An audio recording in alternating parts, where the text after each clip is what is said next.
Welcome back, Harbor Hawk fans, to another edition of the Parking Lot Preview. Game 23 as Hyannis is going to take on the Wareham Gatemen at McKeon Park. Matt Ford-Wellman, Tym Brown, Mike Najarian. We're here once again talking about, some Harbor Hawks baseball. All-Star game is this Friday coming up soon. We're looking to, get that going. A couple Hawks in the All-Star game. I think we could have had a couple more Hawks in the All-Star game had they stuck around. But at the end of the day, it's really just about these players improving and, playing some good baseball. But, let's cut all that. We got a game here tonight, 6 p.m., hoping to pack the house. Mike, what do we got? What's Hyannis bringing to the table tonight? Yeah, well, we got the big fella, Carson Yassa, on the mound tonight for the Hawks. He's been one of the best arms the Hawks have had this season. He has an ERA of 1.5.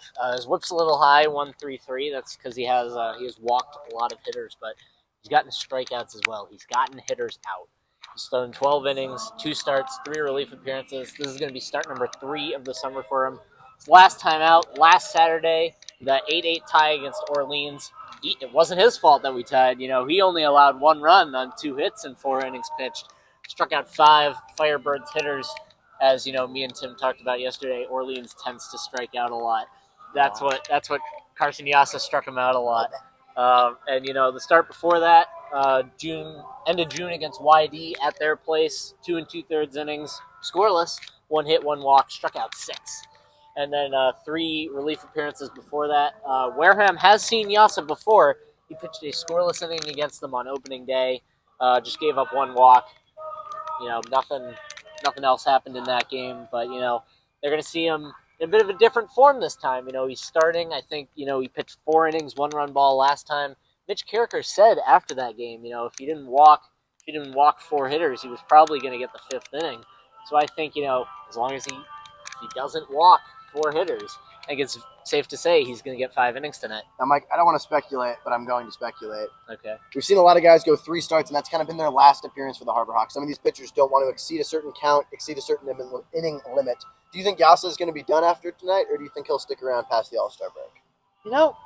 That's something I'm really not sure about. It certainly is possible that this will be his last start on the Cape. Especially, we have a couple newer pitchers that have joined the roster in the last week. But I think with somebody like him who didn't have a great season in college this year with Nebraska in the Big Ten, maybe you do see him stick around a little longer, try to get a couple more good starts in there, kind of build his confidence heading back to school this year. I think some Harbor Hawk fans would love to see him, stick around a little longer. I would love to see him stick around a little longer. That's for sure. He's a fun pitcher to watch, and he's a fun pitcher to play with. Obviously, he's a good conversationalist. We've talked to him a couple times. Tim, what's Wareham doing tonight, and how are they going to try to get this Harbor Hawks offense to, sit down on the pine?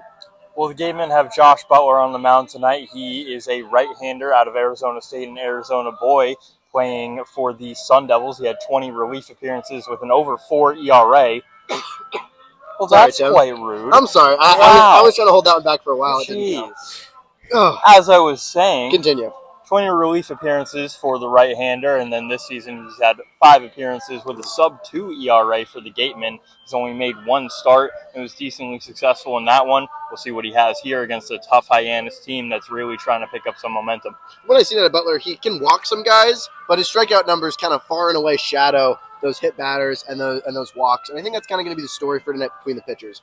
Can they get 3 outs before the offense can get around the bases? It's really going to be a fundamental baseball game. I don't see either of these pitchers digging into these offenses, much more kind of battling throughout. I'd love to see Yassa get to the 5th. I think that's the big note for the Hawks, because if they can do that, they can get out in front. And how are they going to do that, Mike? Who on the offense you think can actually, give the Hawks a lead? Yeah, well, we have some guys in the lineup that are hitting the ball well lately. One of them who has been hitting the ball well all season is Cape Cod League All-Star Ryan McKay. He's right up there at the top of the order once again. He's playing second base tonight. I have no reason to expect anything but, a 1-2 hit game from him. Another guy who's been hitting the ball really well lately, Jeff Lugie. Tim's player of the game pick from yesterday, and Hyannis did lose, but it wasn't because of Jeff Lugie. He had a 3-for-3 day with a walk. He's been really productive lately. Last night, another big step forward for him. Charlie Bates is another one who has been swinging the ball really well in the last week. Swinging the ball? swinging the bat really Swinging well. the ball, swinging the bat. Swinging the bat, my mistake, really well in the last week. He only went 1 for 4 last night, but really, and I think Tim would agree with me here, some of those outs were, they were hard hit balls. It was just, unfortunate that there was a fielder right there to scoop it up, and, Charlie Bates was retired. And a very new face today, who I'm also expecting to have a good game, Devin Mitchell. He's an outfielder, just joined the team yesterday from junior college, committed to NC State, though. He, Jason Walk had to leave the game in the 4th inning. Mitch Carricker said, it was like a little stomach bug that he had. He had to go home. So Devin Mitchell, who showed up yesterday, as both Mitchell and Mitch Carricker said, he got thrown right into the fire. And he responded really well. He had a 2 for 3 game. His first Cape League at-bat in the 6th inning was a solo home run over the left field fence. So, that's kind of as good an introduction to the Cape League as you could get. He had a good first game.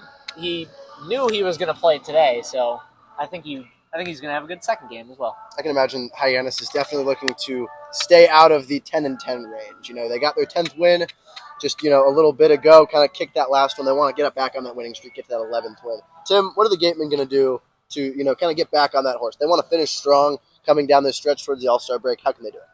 Well, ideally for them, they want to get into the Hyannis bullpen as quickly as possible. Obviously, we're hoping for a good game out of Carson Yassa, but this Wareham offense has kind of been middling. Their last time against Hyannis, they won 12-6, if I do believe so. They absolutely have the ability to break through. It's just about whether or not they do it, and I think Levi Clark can be a big proponent in doing that for them, as he has over 1025 OPS for the Wareham Gatemen this season. He was one of the best freshmen in the SEC last year with Tennessee, had a 1052 OPS. That's a 19-year-old kid playing SEC baseball, and that's impressive, I'll say. Anytime He's been dominating down here. Sorry, Tim, you're right.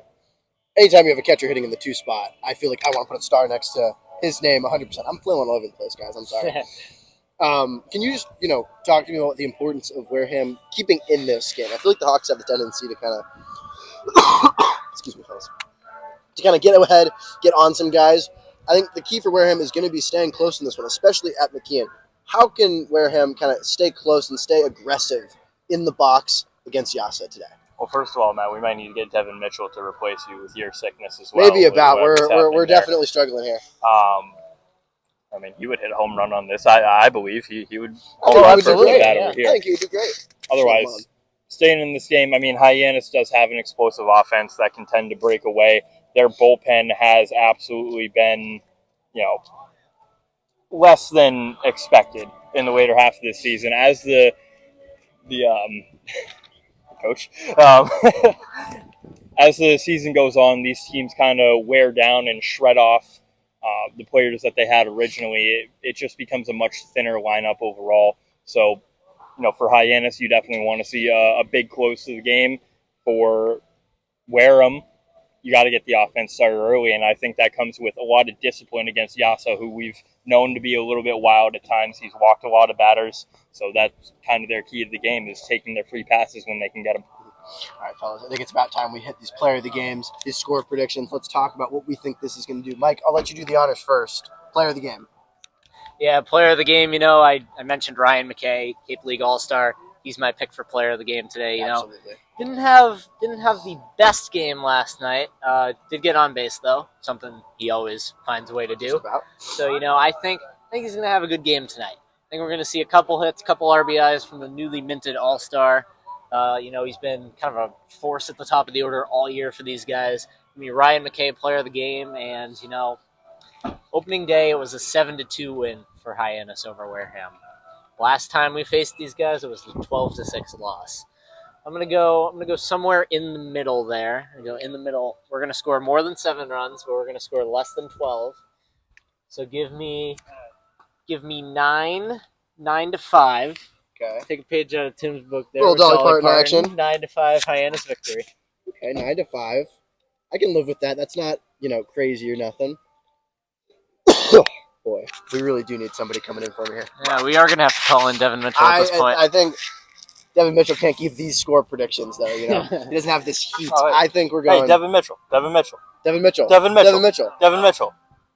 Yeah. Hey, Devin Mitchell, can you step in for him real quick? Oh yeah. What is the score prediction? Score prediction for Matt Ford-Wellman? Wins kind of here today. Both these teams we know have the power to go deep. I'm gonna take an 8-3 Hyannis win. I think that Wareham is very fluky sometimes. We've seen that throughout the season, and I think these Hyannis bats need to come alive. Thank you, Devin. I think Devin Mitchell's right spot on the ball. First of all, Well, that was obviously not Devin Mitchell. For legal purposes, that is not Devin Mitchell. That is Owen Wigren. You could never mistake Owen Wigren for Devin Mitchell. Other Devin than when Mitchell's much he more wore the effective. uniform yesterday, He did wear the he uniform. was He did Hayden done. Federico for a second. Yeah. And you could really confuse the two clearly. Yeah. Of course. That was me. I love that prediction, except everything about it was wrong. I think Wow. I think 12-7. I think Hyannis is going to get on him. I think we're going to see a lot of late inning runs. I think Hyannis is going to build in their offense. And give me Charlie Bates. He has hit the ball hard. I think that fortune favors the guy who's holding the big stick and swinging the bat hard. I think that's Charlie Bates tonight. I think that's what we're going to see. Well, Mike, I like your callback to opening day. I say Hyannis wants a fresh start. They're 2-5-2 in the month of July. They want to break through again and get another good streak going. I say a 7-2 win for the Harbor Hawks. All right. And who better to do it than the man who's hot, Jeff Lugie. Jeff Lugie has been on fire. We've been calling his name, and it's been working. So why not keep going tonight? Had a triple last night. Let's predict a homer today. 3 bags up into 4. Right. Why not? I like this a lot. I think these are optimistic views for the Harbor Hawks. I think they got to do some good stuff. Phil McKeon Park tonight at 6:00. Stay till the end of the game. The Harbor Hawks need your support. Come out, come see us, come say hi.